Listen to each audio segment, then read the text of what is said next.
What's going on, guys, and welcome back to another video, and welcome to your stimulus check update, stimulus package, and infrastructure update and daily news report for Monday, October 18th.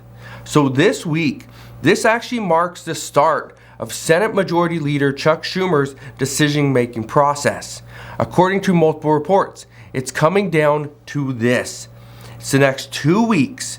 He is hopefully going to get some decisions made. He's hopefully going to unite his House, but again, we'll have to wait and see. Multiple aides are telling reporters that lawmakers want the negotiations to be finalized. They're tired of still negotiating the same things, going back and forth, and not getting anywhere. According to multiple Democrats, they are saying they're trying to work out the details and they want to get this human infrastructure bill done as soon as possible. Republicans are telling Senator Schumer to focus on the government funding bill and the debt ceiling. That should be his main focus, and President Biden is urging both Senator Schumer and Speaker Pelosi to get their houses in order and have them vote on these bills. So that's what we know is happening as of this morning. Here's something else we're hearing. Multiple lawmakers have stated that from here on out, the process is only going to get more difficult. I said this about 2 to 3 months ago. The longer this drags on, the harder it's going to be to get a deal done. And that's exactly what we're seeing today. Actually, last night we heard from Senator Joe Manchin, and he actually opposes certain things. And I want to explain how stimulus checks are going to be cut. They're still going to be included, but they're going to be cut short for a lot of people, and I'll explain exactly how that's going to happen. But what we know is Democrats can't keep kicking the can down the road. They have to make decisions, and it all starts today. So, one of the biggest negotiation moves, one of the biggest things that happened is last night, Senator Joe Manchin, he's one of the moderates in the Senate, he gave Democrats a hard red line. His hard red line for the upcoming human infrastructure bill, this is actually very difficult for progressives because this is something they said that would not happen.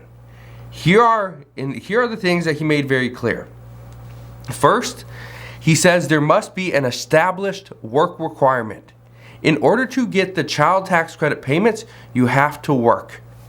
You either need to work or you need to be going to school. He says that if we are going to be giving out this money to families in order to help them, they should be doing their part as well. So it's either go to work, go to school. Either way, you improve one way or another. That's great. However, progressives say this is not something that they want to implement.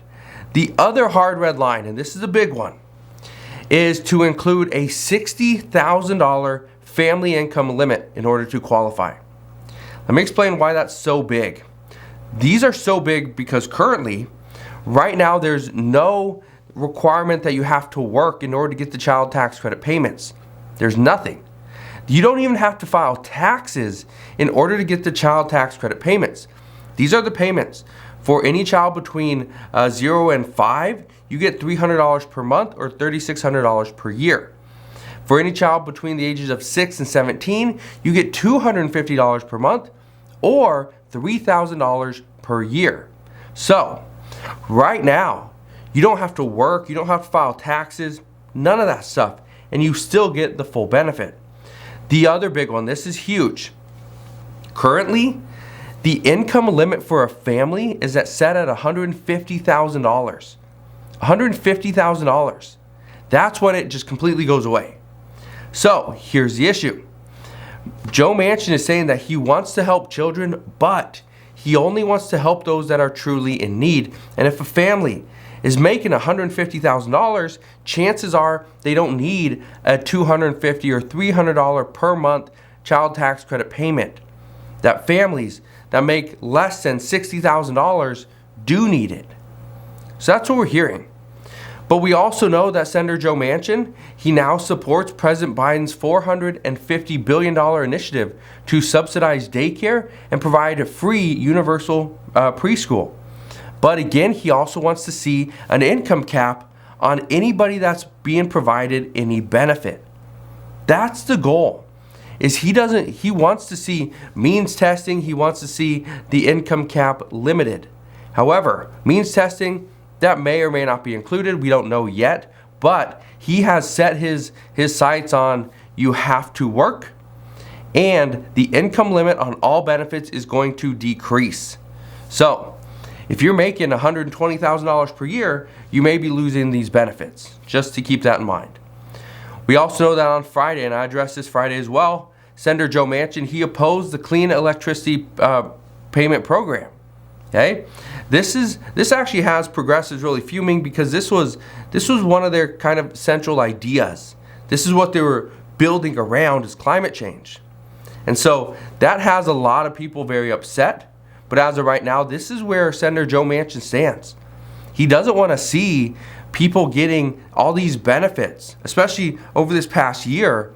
What we heard is that millions of Americans who didn't need a stimulus check took their stimulus check and put it into the stock market, took their stimulus check and put it into savings, paid off debt, paid down debt. That's what they did. They didn't go and pay their rent. They didn't go and pay any past due bills. That's not what they did. However, when I asked you guys here on this channel, a lot of you guys said, yes, I paid off bills, I put food on the table, I made sure the rent was paid for an additional month, whatever it was. But experts are saying that no. And these lawmakers are listening to the economists and the experts and the banks, the presidents and CEOs, and they're all saying that no. The American people put the money into the stock market. I don't think everybody put the money into the stock market. But let me ask you again. How quickly did you use your previous stimulus check? Or if you get the child tax credit payments, how quickly did that money go away? What do you use it for? Let me know down in the comment section below. But here's the other thing. Lastly, Senator Joe Manchin says he is still at $1.5 trillion. The other day I said that the expectation is he will come up to about $2 trillion. However, according to the reports today, the expectations are, yes, he will raise his price once the other provisions have been met. So once they get agreement on, okay, let's put in a limit on as to how much money a family can make. If the family makes $60,000, right, and can still get the child tax credit payment, an individual should be able to make $30,000, right? Cut it in half.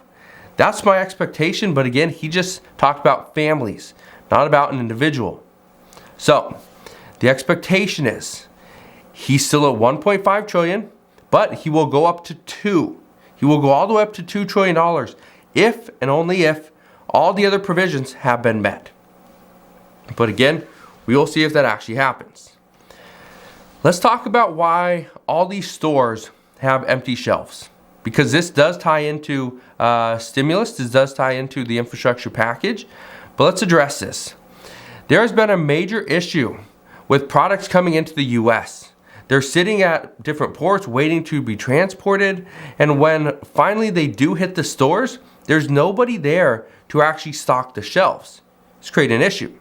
President Biden did order the Los Angeles port to operate for 24 hours per day, 7 days a week. Now, experts say that this was a good move. However, this isn't the only answer. All this does is it makes it where more ships can be offloaded, right? The containers are now sitting here in the U.S. as opposed to in the water, right? And that's good. But here's the other problem. According to other experts, only certain trucking companies can move these products. I believe you have to be a union in order to move these products. That creates another issue. You can only work so many hours before you have to take a break. That's a safety issue. However, some say maybe we need to look into this a little bit further. Right now, the Transportation Secretary, Pete Buttigieg, he said on CNN yesterday that the supply chain backups will have a huge impact on the entire economy. He says these are definitely going to linger into next year. These supply chain issues what we're going to see is we will see higher prices, because right now, let's say you try to go and buy soap, and let's say the soap is coming from some other country. You go and try to find bacon, which is coming from another country. You go and try to find, just different cleaning supplies, which maybe are coming from a different country. You go and find these things, right? But the prices are, 40% higher, 60% higher, sometimes 100% higher than what they were last year. And the reason for this is because there's such a limited supply, but the demand is still high. People will not be getting the gifts that they had planned for this year. That's going to make many people very upset. With gas prices going higher and higher, I think they're right now averaging $3.31, maybe 37 cents, somewhere in between there per gallon across the United States. This is becoming a big issue. Experts also say that Democrats are going to be blamed for every single hiccup, every single price increase, every single product that's not on the shelves, all the supply chain issues, the worker shortages. Democrats are going to be blamed because they are the ones that are currently in power. This is the reason why multiple Democratic lawmakers say that they need to pass big and transformative legislation. They say that without a transformative bill, then the voters are going to turn on them, mainly because they promised them the world and then they couldn't deliver on any of it. So what I can tell you, and this is what we see all the time, for the first 4 years president is in office, first couple years definitely, many voters are almost switching sides because they do not agree with what's happening, or it's not happening quick enough, right? So what Democrats are worried of is if we see Democratic voters switch to Republican and go more the Republican side, even though they may not vote for a Republican president in 2024, the issue is they got to get through the midterm elections in 2022. If they don't, and the House and Senate flip to Republican, then President Biden, who's a Democrat, would have to deal with the Republican House and Senate. That would make it very difficult to get anything done. So that's what Democrats do not want at this time. And even though there's many issues right now between progressives and moderates, according to reports, the main differences are actually, one of the main differences is coming from two of our Democratic leaders. Two of them. One is the main one.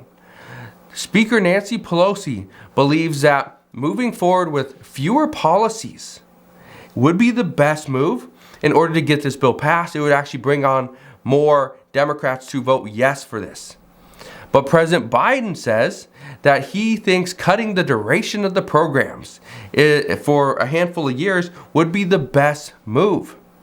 And this is where Nancy Pelosi is going against what progressives believe, because progressives are saying right now, let's pass the exact same amount of policies, but let's just cut the duration of those programs. Maybe not 10 years, maybe just down to 5 or 4. That would be perfectly fine. But we cannot cut different programs. But this is where Nancy Pelosi is pushing back against progressives, because that's what she believes. Fewer programs. Biden says, no, let's cut down the policy. Let's shrink the length of time. That's the move that we need to make. So right now, what I can tell you is that this negotiation is still ongoing. We're going to see where this goes over the next few days. My expectation is we get much closer. I don't know how close we're going to get with the child tax credit payments.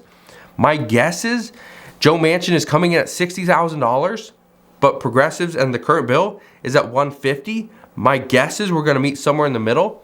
And by the middle, I'm talking about $80,000, maybe $100,000. Probably not any more than that.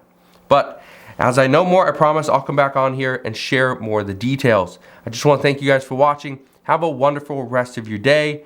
If you enjoyed today's video, go ahead, hit that like button. It really does help out the channel. Consider subscribing, and I'll see you guys on the next one.